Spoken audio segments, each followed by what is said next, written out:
Everyone, स्वागत है आपका मेरे चैनल में। और आज मैं आपके लिए एक ऐसी वीडियो लेकर आई हूँ जो आपके बहुत यूज़फुल होने वाली है और आपको बहुत ही पसंद आने वाली है और आपके काम को आसान बनाने वाली है। तो सबसे पहली टिप है मेरी ये टिक्कियों को लेकर। हमने ये फलाहारी टिक्कियाँ बनाई हैं।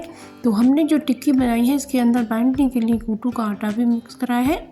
तो इसकी टिक्कियों को बनाकर रख लिया है। अब हमने ये कूटू का आटा घोल लिया है। तो इसमें हमने सेंधा नमक और मिर्च ऐड कर दिए हैं। आप चाहें तो हरी मिर्च भी काट कर ऐड कर सकते हैं। और इसको हमने अच्छे से घोट लिया है। तो बस इसमें हम थोड़ा सा पानी और ऐड कर लेते हैं क्योंकि इसके जो घोल है वो कुछ गाढ़ा लग रहा है। तो हमने इसको अच्छे से फेंट लिया है और बस इसमें एक एक टिक्की डालकर हम छोड़ते जाएंगे। और हमने कढ़ाई को रख लिया है और हमें नॉन स्टिक की कढ़ाई में ही बनाना है क्योंकि इसमें चिपकती नहीं है। और इसमें हमने ऑयल को डाल दिया है और बस इस दूसरी ट्रिक आती है। तो ये जो हमारी कढ़ाई है ये जल गई थी तो हमने इसे बाकी तो साफ़ किया लेकिन यहाँ से ये रह गया। तो अब इसको हम कैसे छुड़ाएं? तो इसके लिए हम इसमें थोड़ा सा कोलगेट लगाएंगे। और कोलगेट जो होता है वो बहुत ही अच्छे क्लीनर का काम करता है। तो और कोलगेट से इसे साफ़ करके दिखाएंगे, ये बहुत ही अच्छा साफ़ करेगा। तो मैंने ये डिप का जो जूना होता है वो ले लिया है। हम पानी डाल देते हैं और पानी डालने के बाद इसके ऊपर से इसे अच्छे से हम रगड़ेंगे और इस तरह से मसल कर हमारी कढ़ाई बिल्कुल क्लीन हो जाएगी। तो कोलगेट की सहायता से ये निशान जल्दी से हटने लगा है। तो देख सकते हैं फ्रेंड्स इसमें कितना कालापन निकल कर आया है। और तो आप मेरे चैनल पर नए हैं तो मेरे चैनल को जरूर से सब्सक्राइब कीजिएगा और मेरी वीडियो को लाइक शेयर और कमेंट कीजिएगा। देखो अब हम इस कढ़ाई को धो लेते हैं। तो हमारी कढ़ाई बिल्कुल साफ़ हो गई है। तो देख सकते हैं आप कितनी चमकदार हो गई है। तो आप भी अपनी कढ़ाई को इस तरह। तो अब ये अगली ट्रिक आती है हमारी, ये जो हमारे डिस्पोजल डब्बे निकलते हैं जब हम कोई सब्ज़ी वगैरह मंगाते हैं तो उसमें ये डब्बे अक्सर निकल आते हैं। तो हमें फेंकना इन्हें बिल्कुल भी नहीं है और इनका यूज़ लेना है। तो हमने इसे धोकर साफ़ कर लिया है और सुखा भी लिया है। तो अब जैसे हमारे यहाँ कोई मेहमान वगैरह आते हैं तो हम उन्हें नाश्ता लगाते हैं और नाश्ता वो छोड़ देते हैं। तो इस तरह से इन डब्बों में आप अपने नाश्ते को रख सकते हैं। तो हमारे ये जो लड्डू बच गए थे हमने इसमें रख दिए हैं।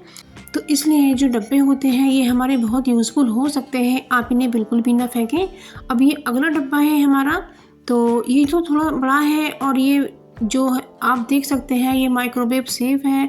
तो आप इन्हें बिल्कुल भी ना फेंकें, आप अपने माइक्रोवेव में इसमें खाना गर्म करने का काम कर सकते हैं। और इसमें आप कुछ केक वगैरह भी बना सकते हैं। जैसे छोटा सा केक बनाना होता है वो इसमें बहुत आसानी से बन जाता है। तो आप ये डब्बे भी बिल्कुल ना फेंकें।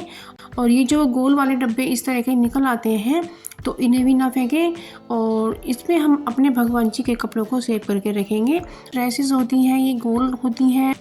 तो ये जो वूलन की ड्रेसेस होती हैं तो इन्हें रखने में हमें दिक्कत आती है।